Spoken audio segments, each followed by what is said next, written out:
Let's do breath sounds. This is one of my elite care stethoscopes that I got from eNurse.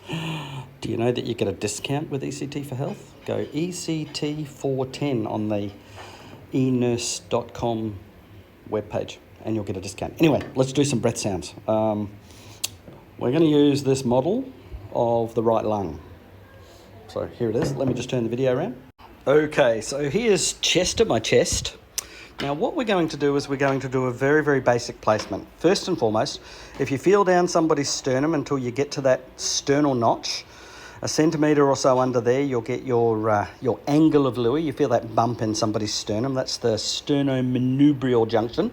And then you come out, that's their second intercostal space. Now, the middle of the clavicle sits around about here. So if I could draw a line from the middle of my clavicle straight down the patient's chest, my second intercostal space would sit in the mid-clavicular line. My second intercostal space, mid-clavicular line, would be here. So this would be the first place that I would listen to that chest. I'd listen here, and I'd listen in the corresponding spot on the other side. Always use the diaphragm side of your stethoscope. The diaphragm side of your stethoscope. Breath sounds are high-pitched, and the diaphragm is engineered to listen to or transmit high-pitched sounds. The bell, on the other hand, this surface of the stethoscope is used for heart sounds, and we'll do another whole video on heart sounds another time. So, let's recap.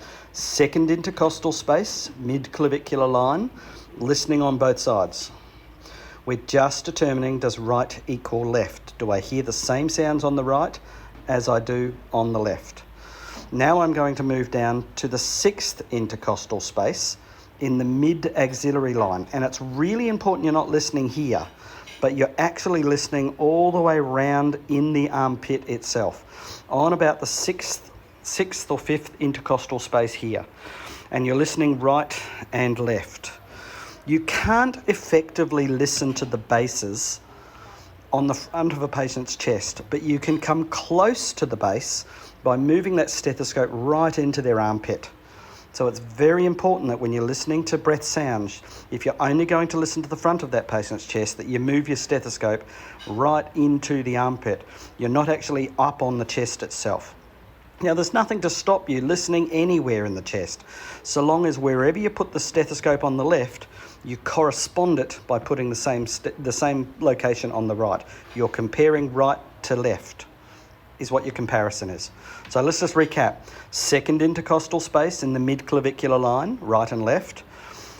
Fifth or sixth intercostal space in the mid-axillary line. The mid-axillary line, right over in the armpit. And only then do we have a chance of being able to hear those posterior lobes of the lung, or what's referred to as the bases. Let's have a look and see what I mean. Okay, so this is a right lung. If I was to superimpose it onto me, it looks something like this. There we go. It kind of feels awkward, but you can see that this is the right lung. It's sitting on my right chest. Remember, the cameras are reversed when I turn it around to do these TikToks. So this is my right lung, and my right lung has three lobes. Can you see the top one? This is my right upper lobe. This is my right middle lobe. So the bottom of your right lung at the front, that's your right middle lobe. And my right lower lobe, that's this tiny little triangle here. And you can actually see with this tiny little triangle just comes into here. This is why I said you need to put your stethoscope right around the side. If you don't put the stethoscope around the side, you're not listening to the lower lobe, and you're not therefore listening to the base. It's because this lower lobe, that entire lower lobe of the lung, that's referred to as your base.